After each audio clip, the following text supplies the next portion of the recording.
अस्सलामुअलैकुम नाजरीन। Champion trophy 2025 Karachi के नेशनल स्टेडियम का नया डिज़ाइन सामने आ गया। पाकिस्तान चैंपियन ट्रॉफी का मेज़बान है, जो 19 फरवरी से 9 मार्च तक खेली जाएगी। कराची के नेशनल स्टेडियम के एक नए सिरे से डिजाइन की नकाब कुशाई की गई। न्यूज के मुताबिक रिपोर्ट किया मंसूबे के मुताबिक 2025 की चैंपियन ट्रॉफी के लिए तामीर का पहला मरहला मुकम्मल किया जाएगा, जबकि दूसरा मरहला बाद में मुकम्मल किया जाएगा, जो हतमी होगा।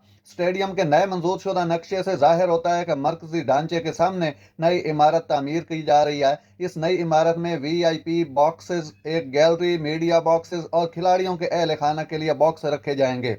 ड्रेसिंग रूम्स को भी इस नई इमारत में मुंतकिल किया जा सकता है। नेशनल स्टेडियम में तामीराती काम ताहाल जारी है। स्कोर बोर्ड की पुरानी इमारत के साथ साथ इकबाल कासिम और नसीम उल गनी इनक्लोजर को भी मेमंद कर दिया गया है।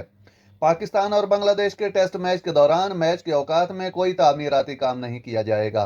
पाकिस्तान और बांग्लादेश के दरमियान दूसरा टेस्ट 30 अगस्त से शुरू होना है और इस मैच को तमाशाइयों का बगैर कराने का फैसला किया गया है। याद रहे, चेयरमैन मोहसिन नकवी ने लाहौर, कराची और रावलपिंडी के स्टेडियम्स को अपग्रेड करने की मंजूरी दी है। नाजरीन, ऐसी बर वक्त खबरें सुनने के लिए मेरे चैनल को सब्सक्राइब कर लें। अल्लाह हाफिज।